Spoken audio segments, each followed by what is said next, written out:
got this kind-hearted woman, Lord. Okay, so today I wanted to talk simply about waterstones and how they work and how they've changed over the years, etc. I mean, way back in the day when we first were casting metals and that sort of thing, making iron, they certainly used stones, hence the term waterstone, to sharpen or shape their tools. These stones obviously came out of the ground. They were had different sort of qualities, hardnesses, and varying different sort of grits or different levels of coarseness and fineness that people would dig up and find. Certainly, I think in Arkansas there is a great range of natural sharpening stones. The problem with these stones, of course, is that they can be irregular. So where you can start with a stone that is fine, for example, on the outside, the next layer may be coarse or medium or whatever, and they're not sort of consistent through the stone. So a few years ago, or many years ago, they started manufacturing, mainly in Japan, man-made stones. And these sharpening stones had a medium that held grit, different sizes of grits, of course, which we'll come to in a minute. And these grits would be able to abrade the metals and sharpen. So certainly when we sharpen our plane blades or chisels, all we're doing is removing metal. We've got a round edge that should be zero radius, and we take off metal off the blade to bring those two edges back so that they meet each other without a radius, and hence they become sharp. So these we used to use. The first Japanese waterstones I used were a brand called King. Later on I used the American manufactured Norton waterstones. These stones work quite well. They were reasonably porous, meaning that they weren't as dense as some of the better stones in this day and age. They had to be soaked in water for quite a long time for the stone to take up the water before you could use them. And they work fine. That they certainly sharpen, but as they did sharpen, they would groove very easily, where the wheel of the honing guide or the chisel or whatever would put a groove down the middle of the stone or to one end or whatever you were doing reasonably easily, because the stones were quite porous and not necessarily soft, but they're what they were made up of certainly would abrade away pretty easily and cause you to have to flatten the stones on a more regular basis. Ceramic waterstones have changed a lot of that these days. Shapton and a couple other brands make ceramic waterstones. The part that is ceramic is the grit. So I've made a little rough diagram here just showing how the grit may look, not to the naked eye, but using a help with a lens, you might be able to see grits. These ceramic grits are very, very hard, which means, and they're exposed above the medium or the media that holds the grits together in the stone, and their exposure abrades away the metal on the tools.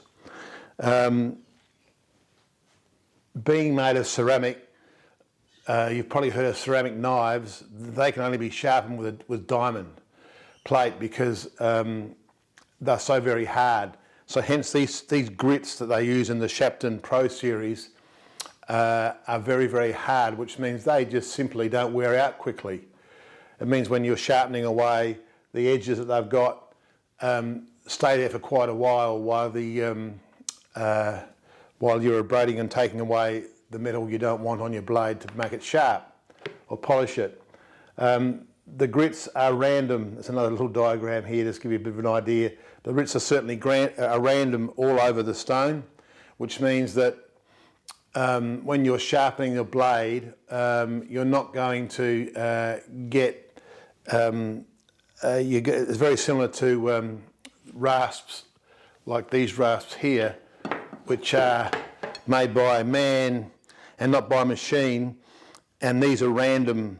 They're stitched in a random way, which means that you're going to be able to sharpen them without making train tracks all the way through the metal. Certainly you do get marks. Like I've looked at a blade many times under a microscope, and you can see a lot of the scoring. Certainly more scoring on the coarser stones, we'll come to that in a minute, than on the finer stones. But it's not a regular coursing. It starts and stops and that sort of thing. So it does make it more even as you abrade away the metal on the blades. Coming back to the grits, these grits are different sizes in different stones. Certainly the grits on the coarser stone, say for example this Shapton 220, the grit on that is 66 microns. Now we need to realise what a micron is. A micron, there's 1,000 microns in each millimetre. So that's 66 microns, 66 thousandths of a millimetre. That's how big the grit is on the coarse stone. And going across, the 2,000 is 14.7 microns, the 1,000 is 7.5, 2.94, 1.84, 1 and 0.59.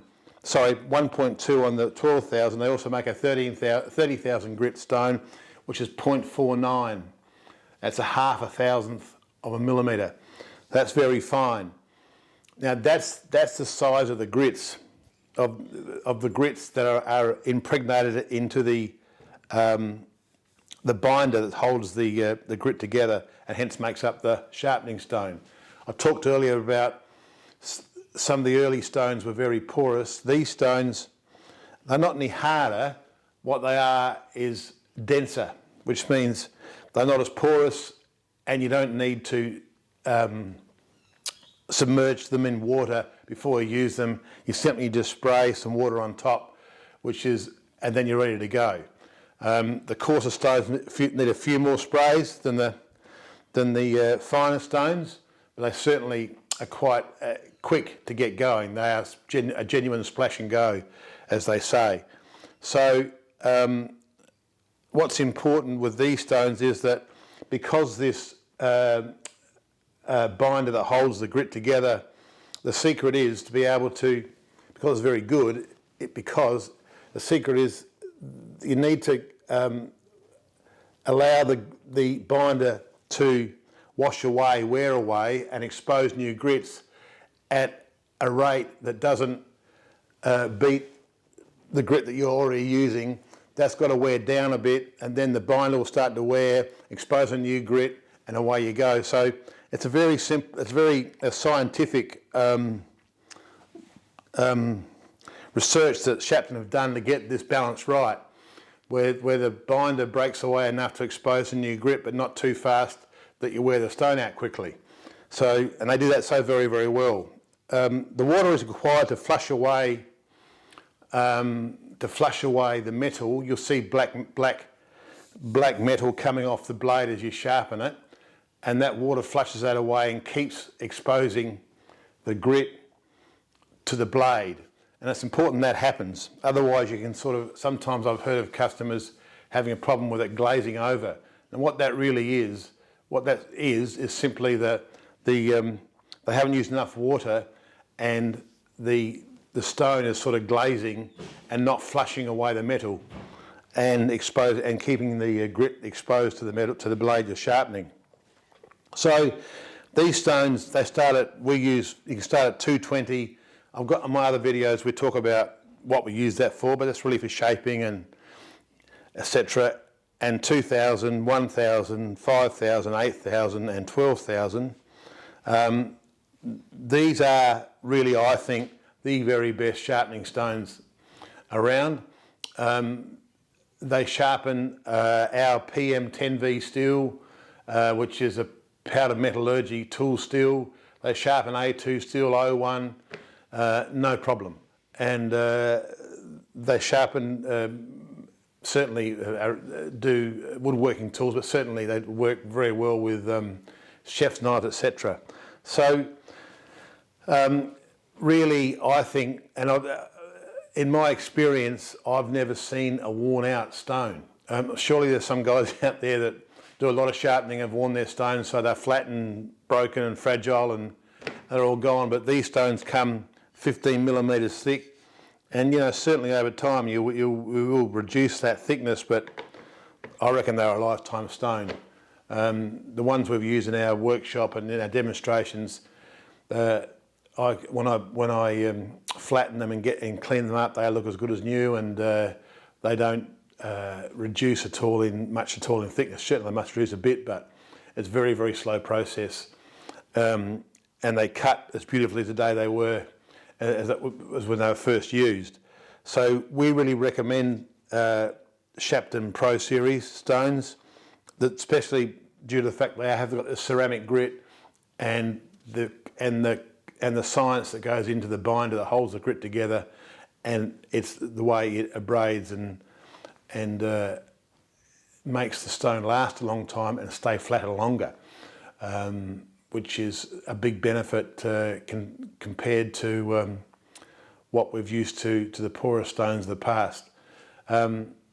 So that's our little story on grits and how they work, and what the difference between ceramic water stones and non-ceramic water stones are. And if you have any questions, certainly give us an email and we'll be happy to answer that. But thank you for watching this time. Cheers.